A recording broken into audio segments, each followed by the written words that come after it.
오늘 읽을 말씀은 마태복음 19장에서 21장까지입니다. 19장. 예수께서 이 말씀들을 끝마친 후에 갈릴리를 떠나 요단강 건너편 유대지방으로 가셨습니다. 많은 무리가 따라오자 예수께서는 거기서 그들을 고쳐주셨습니다. 바리새파 사람들이 다가와 예수를 시험하려고 물었습니다. 이유가 된다면 사람이 그의 아내를 버리는 것이 적법한 것입니까? 예수께서 대답하셨습니다. 너희는 사람을 창조하신 분이 처음에 남자와 여자로 지으셨다와 그러므로 남자가 자기 부모를 떠나 아내와 연합해 둘이 한 몸이 될 것이다 라는 말씀을 읽어보지 못했느냐? 그러므로 그들이 이제 둘이 아니라 하나다. 하나님께서 짝지어 주신 것을 사람이 갈라놓지 못한다. 그들이 물었습니다. 그러면 모세는 왜 남자에게 이혼 증서를 주고 여자와 헤어지라고 명령했습니까? 예수께서 대답하셨습니다. 모세가 이혼을 허락한 것은 너희 마음이 완악하기 때문이다. 그러나 원래는 그렇지 않았다. 내가 너희에게 말한다. 누구든지 음행한 경우를 제외하고 아내와 이혼하고 다른 여자와 결혼하는 사람은 간음하는 것이다. 제자들이 예수께 말했습니다. 만일 남편과 아내의 관계가 그런 것이라면 차라리 결혼하지 않는 게 좋겠습니다. 예수께서 대답하셨습니다. 모든 사람이 이 말을 받아들일 수는 없다. 오로지 하나님께서 허락하신 사람들만 받아들인다. 모태에서부터 고자로 태어난 사람도 있고 다른 사람이 고자로 만들어서 고자가 된 사람도 있고 또 하늘나라를 위해 스스로 고자가 된 사람도 있다. 이 말을 받아들일 수 있는 사람은 받아들이라. 그때 사람들이 예수께 어린아이들을 데리고 와서 예수께서 손을 얹어 기도해 주시기를 원했습니다. 그러자 제자들이 그들을 꾸짖었습니다. 예수께서 말씀하셨습니다. 어린아이들을 내게 오게 하라. 그들을 막지 말라. 하늘나라는 이런 어린아이 같은 사람들의 것이다. 예수께서 그들에게 손을 얹어 기도해 주시고 그곳을 떠나셨습니다. 한 사람이 예수께 와서 물었습니다. 선생님, 제가 영생을 얻으려면 어떤 선한 일을 해야 합니까? 예수께서 대답하셨습니다. 왜 너는 선한 일을 내게 묻느냐? 선하신 분은 오직 한 분이시다. 내가 생명에 들어가려면 계명들을 지켜라. 그 사람이 예수께 물었습니다. 어떤 계명을 말씀하십니까? 예수께서 대답하셨습니다. 살인하지 말라, 간음하지 말라, 도둑질하지 말라, 거짓 증언하지 말라, 내 부모를 공경하라, 내 이웃을 내 몸과 같이 사랑하라. 그 청년이 말했습니다. 이 모든 것을 제가 지켰습니다. 제가 아직 무엇이 부족합니까? 예수께서 대답하셨습니다.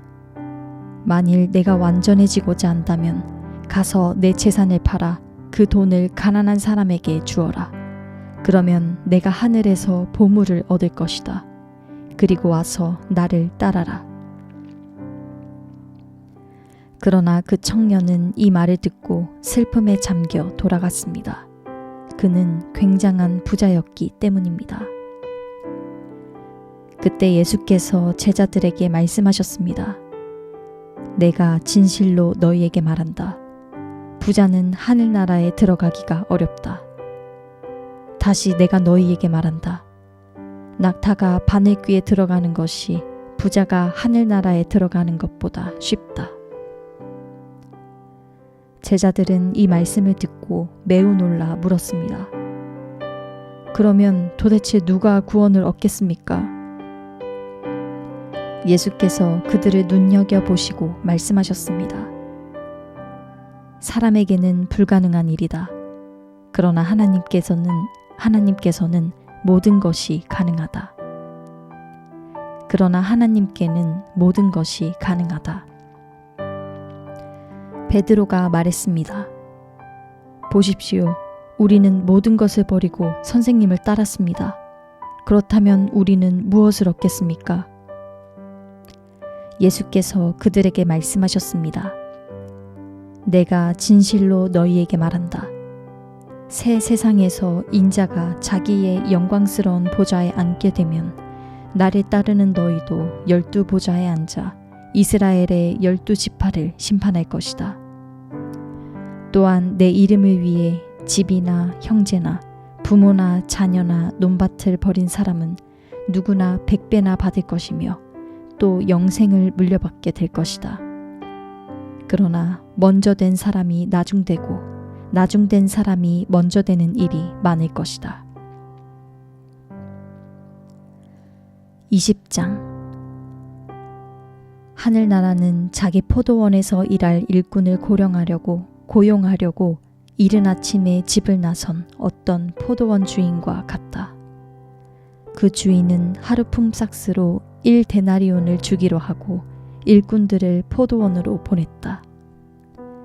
오전 9시쯤 돼 그가 나가보니 시장에 빈둥거리는 사람들이 있었다. 그는 그들에게 너희도 내 포도원에 가서 일하라. 적당한 품삯을 주겠다. 라고 했다. 그래서 그들도 포도원으로 들어갔다. 그 사람은 12시와 오후 3시쯤에도 다시 나가 또 그렇게 했다. 그리고 오후 5시쯤 다시 나가보니 아직도 빈둥거리며 서 있는 사람들이 있었다. 그는 왜 하루 종일 하는 일 없이 여기서 빈둥거리고 있느냐고 물었다. 그들은 아무도 일자리를 주지 않습니다. 라고 대답했다. 주인이 그들에게 말했다. 너희도 내 포도원에 와서 일하라. 고 말했다. 날이 저물자 포도원 주인이 관리인에게 말했다. 일꾼들을 불러 품삯을 지불하여라. 맨 나중에 고용된 사람부터 시작해서 맨 처음 고용된 사람까지 그 순서대로 주어라. 오후 5시에 고용된 일꾼들이 와서 각각 1데나리온씩 받았다. 맨 처음 고용된 일꾼들이 와서는 자기들이 더 많이 받으리라고 기대했다. 그러나 각 사람이 똑같이 1데나리온씩 받았다. 그들은 품삯을 받고 포도원 주인을 향해 불평했다. 나중에 고용된 일꾼들은 고작 1시간밖에 일하지 않았습니다. 그런데 하루 종일 떼약볕에서 고되게 일한 우리와 똑같은 일당을 주시다니요. 그러자 포도원 주인이 일꾼 중 하나에게 대답했다. 여보게 친구, 나는 자네에게 불의한 것이 없네. 자네가 처음에 1데나리온을 받고 일하겠다고 하지 않았나? 그러니 자네 일당이나 받아가게.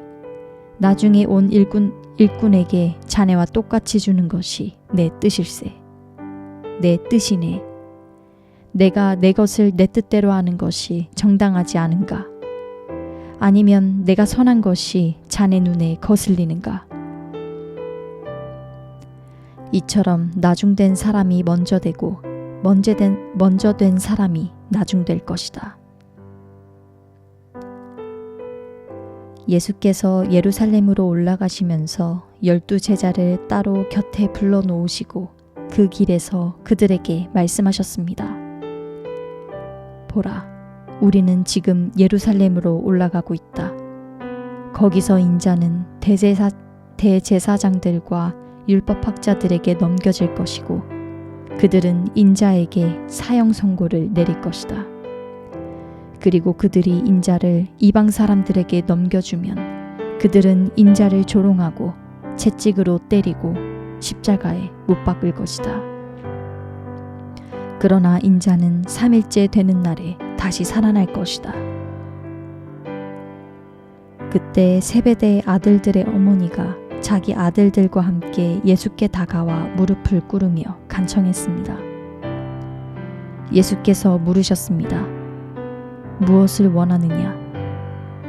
그 여인이 대답했습니다. 주의 나라에서 제 두 아들 중 하나는 주의 오른편에, 다른 하나는 왼편에 앉게 해주십시오. 예수께서 그들에게 대답하셨습니다. 너희가 지금 무엇을 구하고 있는지 모르는구나. 내가 이제 마시려는 잔을 너희가 마실 수 있겠느냐? 그들이 대답했습니다. 할 수 있습니다. 예수께서 그들에게 말씀하셨습니다. 너희가 분명히 내 잔을 마시게 될 것이다. 그러나 내 오른편이나 왼편에 앉는 것은 내가 정해주는 것이 아니다. 그 자리는 내 아버지께서 정하신 사람들에게 돌아갈 것이다. 이 말을 들은 다른 10명의 제자들은 이 두 형제에게 분개했습니다. 예수께서 제자들을 함께 불러놓고 말씀하셨습니다. 너희도 알듯이 이방 통치자들은 자기 백성들 위에 군림하고 그 고관들도 권력을 행사한다. 너희는 그렇게 해서는 안 된다. 오히려 누구든지 너희 중에서 큰 사람이 되려는 사람은 너희를 섬기는 사람이 돼야 하고, 누구든지 첫째가 되려는 사람은 너희의 종이 돼야 한다. 인자 역시 섬김을 받으러 온 것이 아니라 섬기러 왔고, 많은 사람을 위해 자기 목숨을 대속물로 주려고 온 것이다. 그들이 여리고를 떠날 때에 큰 무리가 예수를 따랐습니다. 눈먼 사람 2명이 길가에 앉아 있다가 예수께서 지나가신다는 말을 듣고 소리를 질렀습니다. 다윗의 자손이신 주님, 저희를 불쌍히 여겨 주십시오. 사람들이 그들을 꾸짖으며 조용히 하라고 했습니다. 하지만 그들은 더욱 큰 소리를 질렀습니다. 다윗의 자손이신 주님, 우리를 불쌍히 여겨 주십시오. 예수께서 걸음을 멈추고 그들을 불러 물으셨습니다. 내가 너희에게 무엇을 해주기 원하느냐? 그들이 대답했습니다. 주님, 우리 눈을 뜨게 해주십시오. 예수께서 그들을 불쌍히 여기시고 그들의 눈에 손을 대셨습니다. 그러자 그들이 곧 다시 보게 됐습니다. 그리고 그들은 예수를 따랐습니다. 21장. 그들이 예루살렘에 가까이 와서 올리브 산 기슭에 있는 벳바게에 이르자 예수께서는 두 제자를 보내시며 그들에게 말씀하셨습니다. 너희는 저 건너편 마을로 가라. 거기에 가면 나귀 한 마리가 나귀 새끼와 함께 묶여 있을 것이다. 그 나귀들을 풀어서 내게로 끌고 와라. 만일 누가 너희에게 무슨 말을 하거든 주께서 필요로 하신다고 말하라. 그리하면 나귀들을 곧 내어줄 것이다. 이는 예언자를 통해 하신 말씀을 이루시려는 것이었습니다. 시온의 딸에게 말하라. 보라, 너희 왕이 너희에게 오신다. 그분은 겸손하셔서 나귀를 타셨으니 어린 나귀, 곧 멍에 매는 짐승의 새끼다. 제자들은 가서 예수께서 시키신 대로 했습니다. 그들은 나귀와 나귀 새끼를 끌고 와서 그 등 위에 자기들의 겉옷을 얹었습니다. 그러자 예수께서 그 위에 앉으셨습니다. 큰 무리가 겉옷을 벗어 길에 폈고 어떤 사람들은 나뭇가지를 꺾어서 길에 깔기도 했습니다. 앞서가는 무리들과 뒤따라가는 무리들이 외쳤습니다. 다윗의 자손께 호산나, 주의 이름으로 오시는 분께 복이 있도다. 지극히 높은 곳에서 호산나. 예수께서 예루살렘에 들어가시자 온 성이 떠들썩해졌습니다. 사람들이 물었습니다. 이 사람이 누구요? 무리가 대답했습니다. 이분은 갈릴리 나사렛에서 오신 예언자 예수라오. 예수께서 성전에 들어가셔서 성전에서 장사하던 사람들을 모두 내쫓으셨습니다. 예수께서는 돈 바꿔주는 사람들의 상과 비둘기를 파는 사람들의 의자도 둘러 엎으셨습니다. 예수께서 그들에게 말씀하셨습니다. 성경에 이렇게 기록돼 있다. 내 집은 기도하는 집이라 불릴 것이다. 그런데 너희는 이 성전을 강도의 소굴로 만드는구나. 성전에서 눈먼 사람들과 다리를 저는 사람들이 예수께로 나아오자 예수께서는 그들을 고쳐주셨습니다. 그러나 대제사장들과 율법학자들은 예수께서 행하신 놀라운 일들과 어린아이들이 성전에서 다윗의 자손께 호산나 하고 외치는 것을 보고 화가 났습니다. 그들이 예수께 물었습니다. 이 어린아이들이 무슨 말을 하는지 들립니까? 예수께서 대답하셨습니다. 물론이다. 너희는 주께서 어린아이들과 젖먹이들의 입에서 찬양이 나오게 하셨다 하신 말씀을 읽어보지 못했느냐? 그리고 예수께서 그들을 떠나 성밖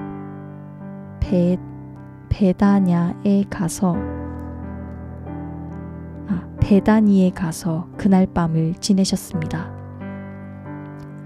이른 아침 성으로 돌아오는 길에 예수께서는 시장하셨습니다. 예수께서 길가에 있는 무화과 나무 한 그루를 보고 가까이 가셨습니다. 그러나 잎사귀 밖에는 아무것도 없으므로 그 나무에게 말씀하셨습니다. 다시는 내가 열매를 맺지 못할 것이다. 그러자 즉시 나무가 말라버렸습니다. 제자들은 이것을 보고 놀라 물었습니다. 어떻게 무화과 나무가 이렇게 당장 말라버렸습니까? 예수께서 대답하셨다. 내가 진실로 너희에게 말한다. 너희가 믿고 의심하지 않으면 이 무화과 나무의 한 일을 너희도 할 수 있을 뿐 아니라 이 산에게 들려서 바다에 빠져라 하고 말해도 그대로 이루어질 것이다. 너희가 기도할 때 무엇이든지 믿고 구하는 것은 다 받을 것이다. 예수께서 성전에 들어가서 가르치고 있을 때 대제사장들과 백성의 장로들이 예수께 와서 물었습니다. 당신이 무슨 권세로 이런 일을 하는 것이요? 누가 이런 권세를 주었소? 예수께서 대답하셨습니다. 나도 한 가지 물어보겠다. 너희가 대답하면 내가 무슨 권세로 이런 일을 하는지 말해주겠다. 요한의 세례가 어디서 왔느냐? 하늘로부터냐? 아니면 사람으로부터냐? 그들은 이것을 두고 서로 의논하며 말했습니다.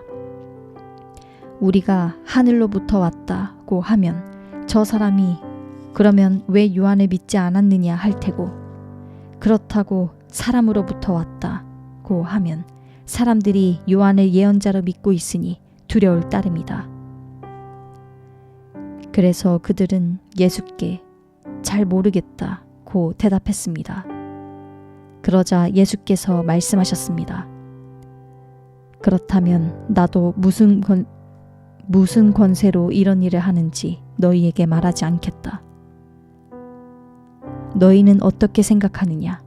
어떤 사람에게 두 아들이 있었다. 그 사람이 맏아들에게 가서 얘야, 오늘 포도원에 가서 일하여라 하고 말했다. 맏아들은 싫습니다 라고 대답했지만 그 뒤에 그는 뉘우치고 일하러 갔다. 그 후 아버지는 둘째 아들에게 가서 똑같이 말했다. 둘째 아들은 예 아버지 라고 대답만 하고는 가지 않았다. 두 아들 가운데 누가 아버지의 뜻을 행했느냐? 그들이 대답했습니다. 맏아들입니다. 예수께서 그들에게 말씀하셨습니다. 내가 진실로 너희에게 말한다. 세리들과 창녀들이 너희보다 먼저 하나님 나라에 들어갈 것이다. 요한이 너희에게 의의 길을 보여주려고 왔는데 너희는 그를 믿지 않았지만 세리들과 창녀들은 그를 믿었다. 너희는 이것을 보고도 여전히 회개하지 않고 그를 믿지 않았다. 또 다른 비유를 들어보라. 포도원을 만든 집주인이 있었다. 그는 포도원 둘레에 울타리를 치고 땅을 파서 포도즙 짜는 틀을 만들고 망대를 세웠다. 그리고 어떤 농부들에게 포도원을 세주고 멀리 여행을 떠났다. 수확할 때가 가까워지자 주인은 열매 소출의 얼마를 받기 위해 자기 종들을 농부들에게 보냈다. 그 농부들은 종들을 붙잡아 하나는 때리고 다른 하나는 죽이고 또 다른 하나는 돌로 쳤다. 그 후 주인은 다른 종들을 처음보다 더 많이 보냈다. 그러나 농부들은 그 종들에게도 똑같이 대했다. 마침내 주인은 그들이 내 아들은 존중하겠지 라며 자기 아들을 농부들에게 보냈다. 그러나 농부들은 그 아들을 보자 자기들끼리 수군거렸다. 이 사람은 상속자다. 가서 그를 죽이고 그의 유산을 빼앗아 버리자. 그래서 그들은 아들을 붙잡아 포도원 밖으로 끌어내 죽이고 말았다. 그렇다면 포도원 주인이 돌아와서 이 농부들에게 어떻게 하겠느냐? 그들이 예수께 대답했습니다. 주인은 그 악한 사람들을 처참히 죽이고 제때에 소출의 열매를 바칠 수 있는 다른 농부들에게 포도원을 내어줄 것입니다. 예수께서 그들에게 말씀하셨습니다. 너희가 성경에서 이런 말씀을 읽어보지 못했느냐? 건축자들이 버린 돌이 머릿돌이 됐다. 주께서 이렇게 하셨으니 우리 눈에 놀라울 뿐이다. 그러므로 내가 너희에게 말한다. 하나님 나라를 너희에게서 빼앗아 그 나라의 열매 맺는 백성에게 줄 것이다. 누구든지 이 돌 위에 떨어지는 사람은 산산조각이 날 것이며 이 돌이 어느 사람 위에 떨어지든지 맞는 사람은 가루가 될 것이다.